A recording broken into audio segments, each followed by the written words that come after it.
Hello! Today we are going on a trip to Namibia. Namibia is one of the driest countries in the world. There are two largest deserts here, the Kalahari and Namib. Aside from its deserts, Namibia is a home of many animals and simply interesting places. While countries like Kenya and Tanzania are predominantly known for safari or ascending Kilimanjaro, the highest mountain in Africa, what drives people to Namibia? The country features several national parks teeming with wildlife, a captivating skeleton coast, ancient colonial towns, some of the world's largest dunes, authentic tribes, canyons, and even waterfalls. A popular way to explore Namibia is through self-drive tours. Essentially, you rent a well-equipped car and follow a pre-planned route. This route can be tailored to your preferences, specific dates, the number of travelers, and places of interest. Opting for independence, we just rented a four-wheel drive car, equipped with rooftop tents, and made our own plan for ourselves. In Windhoek, Namibia's capital, numerous rental companies offer such vehicles. Typically, these cars come with rooftop tents, a small refrigerator, folding chairs and table, gas stove, and all necessities for cooking and dining. The only adjustment required is getting used to driving on the left side of the road. Renting a car isn't a quick task. Allocate 1.5 hours for pickup, as they provide through explanations and even a bit more. Who knows, you might find yourself in a remote area without connection and encounter a flat tire. Also, it's better to rent a car in advance, 5-6 months at least, to have better choice. For accommodations, we opted for campsites during our nights and reserved hotels or apartments exclusively for cities. Campings in Namibia can be categorized into those within national parks and those outside. It's advisable to book spots in advance for sites within national parks, especially during the peak dry season, in August and September, when availability may be limited.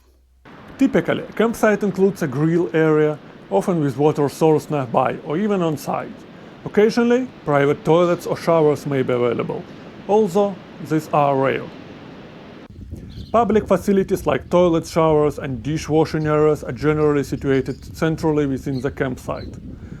Some campsites provide natural shade through trees, while others rely on awnings.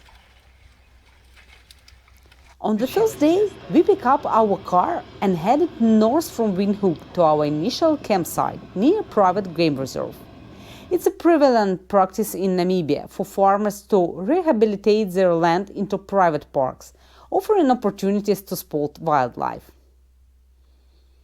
We didn't manage to secure a spot in that particular park, since the campsite was full, but we found another one. The owner is a fourth-generation Namibian with ancestors who arrived in Namibia from Germany.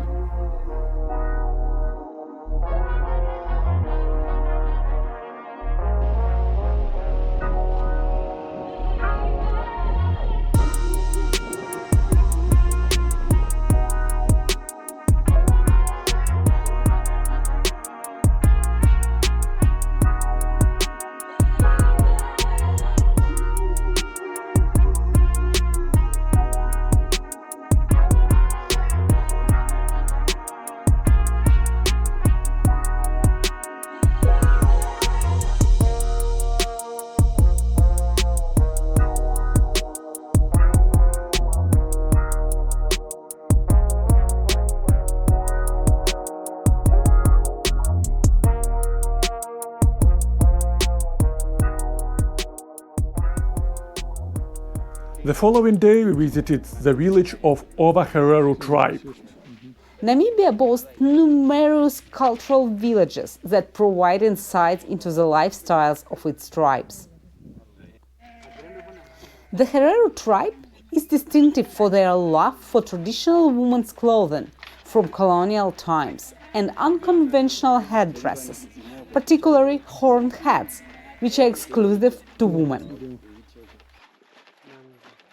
During our visit to the village, we were shown the Herero dwellings and how they evolved over time. They shared insight into daily life. Livestock grazing offered a taste of a local fermented milk, product similar to a kefir, and encouraged us to try milk in a car. Kefir. Every day we get a bit of milk to make it. It's nice. It's very nice. Yes.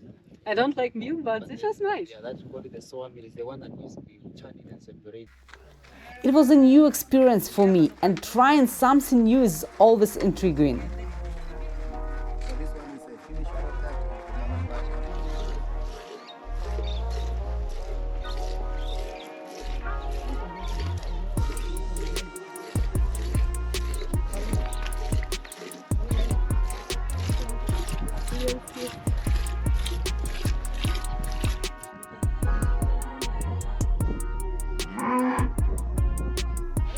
Later, we took a car to the museum, housing historical photographs and informative displays about the history of the Herero tribe.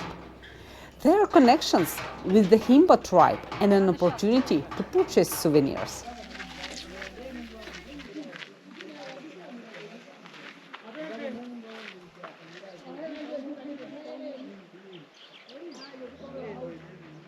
En route to Etosha National Park, we made a stop at the Waterberg Plateau National Park.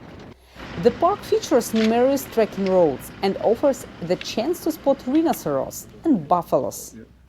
Interestingly, access to the plateau requires a guide. Although we were taken to a shelter to observe the waterhole, we didn't encounter anything particularly interesting apart from a few buffalo herds.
Another interesting spot on our journey was the Cheetah Conservation Fund.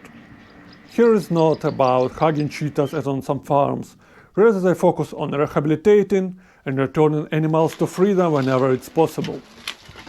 Visitors had the opportunity to observe cheetahs that cannot be released back into the wild for objective reasons. For human interactions when it was still legal in the country. So over there is Cheetah. He is the male of the group.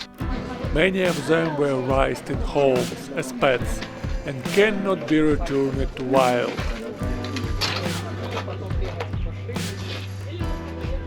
To us, she was quite sick, but we managed to nurse her back to health, and now she lives with these three. She's only a couple of months younger than them, maybe 6 months or so, younger than them.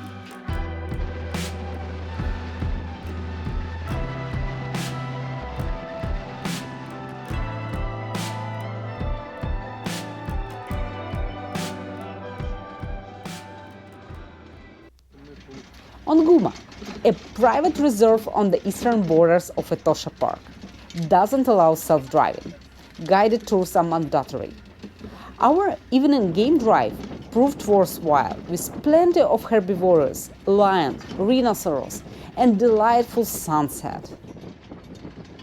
The impalas are challenging one another. They sometimes pick a quick fight just to see who is stronger than which one.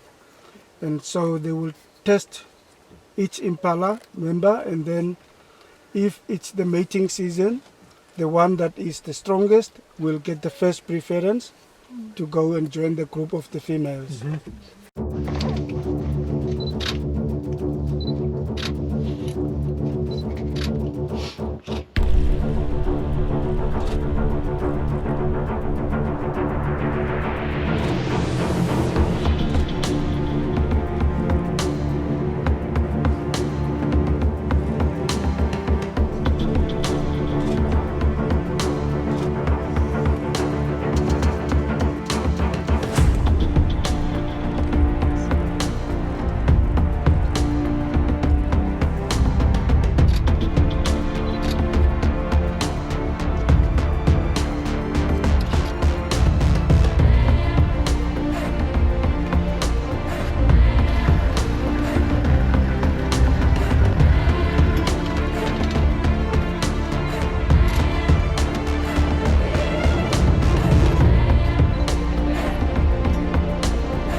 The snacks and beverages selection pleasantly surprised us.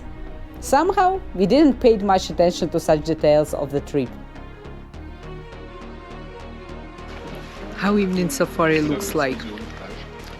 You are looking for animals, you find some of them, you take a look, and then you go to a good place for some drinks, and occasionally 2 cheetahs laying in the bushes. So, evening drinks with a view of cheetahs.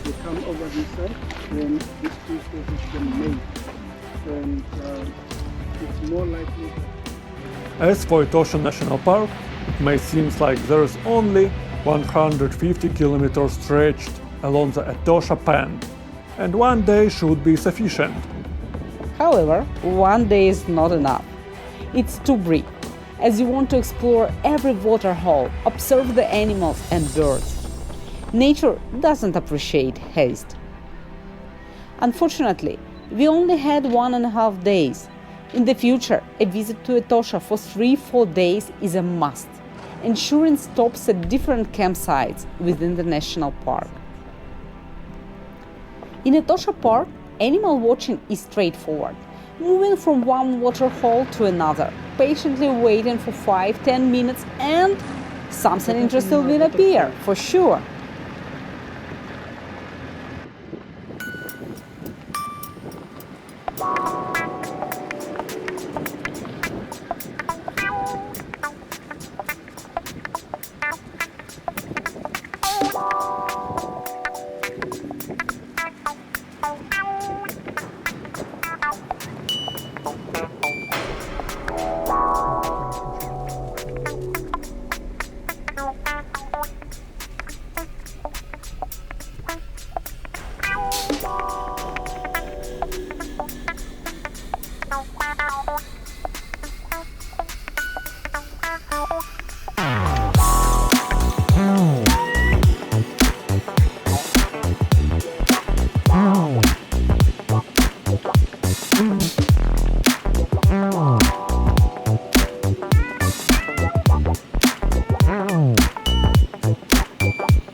We spent the night at Okaukuejo Campsite, famous in Etosha for its waterhole.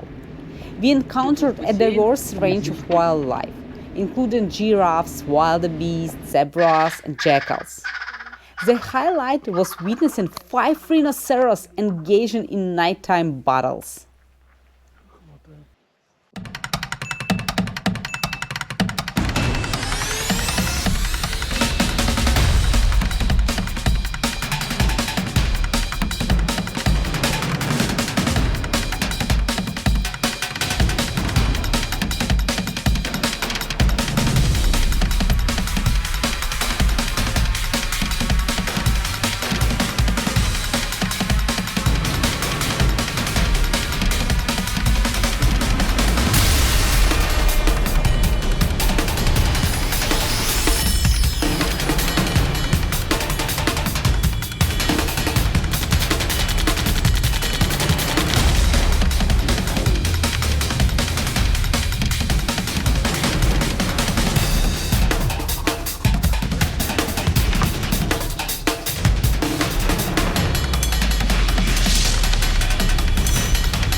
exploring Etosha National Park, our journey led us to the Himba tribe. Also, authentic tribes are typically found in the far north. Our limited time prompted us to visit one of the many cultural villages. Here, we delved in the tribe's history, roles within the community, and daily life.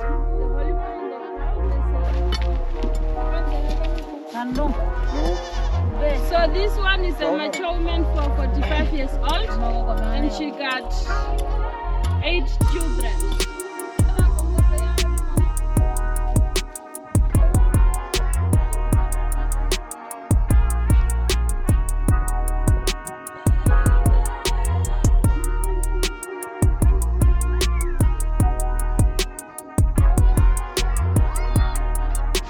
Beer. Yes, yes. And is it typical for Hindu to have a beer? No, for mine just for fun.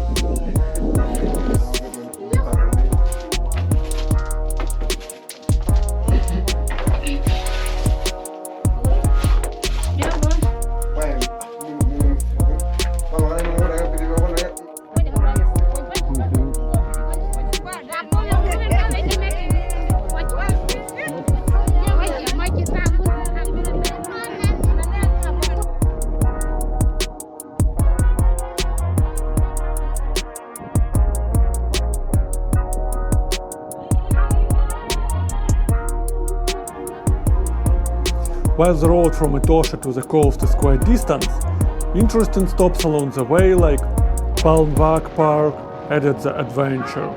Here you can see elephants adapted to desert life and drive through stone desert with canyons and steep roads.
Namibia's dry climate preserves historical artifacts, and notable sites include the rock painting at Twyfelfontein and locations where petrified trees can be observed, including one officially designed site and several maintained by local tribes.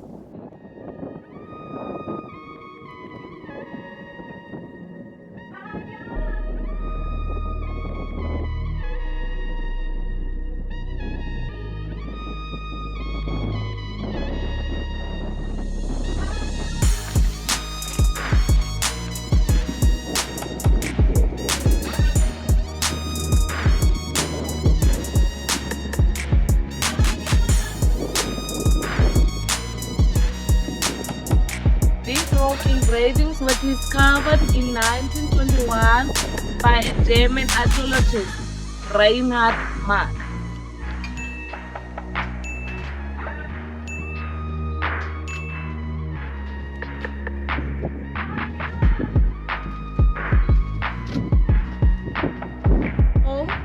We have the famous lion. Whenever we Google about Twyfelfontein on the internet, he is there. Guidebooks, postcards, he is there.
An essential consideration in Namibia is the rarity of gas stations.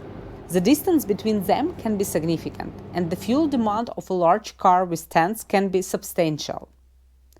While most rental cars have an increased tank capacity, it's crucial to plan fuel stop wisely, particularly considering that some gas stations only accept cash.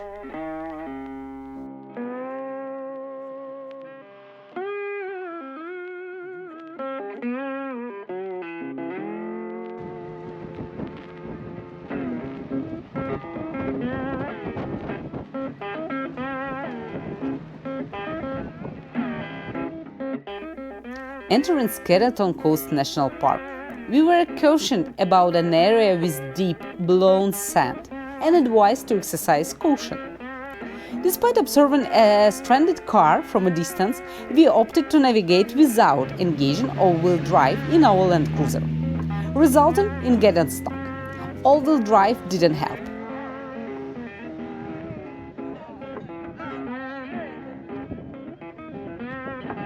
So we stuck in the middle of desert at Skeleton Coast. Sounds like great adventure.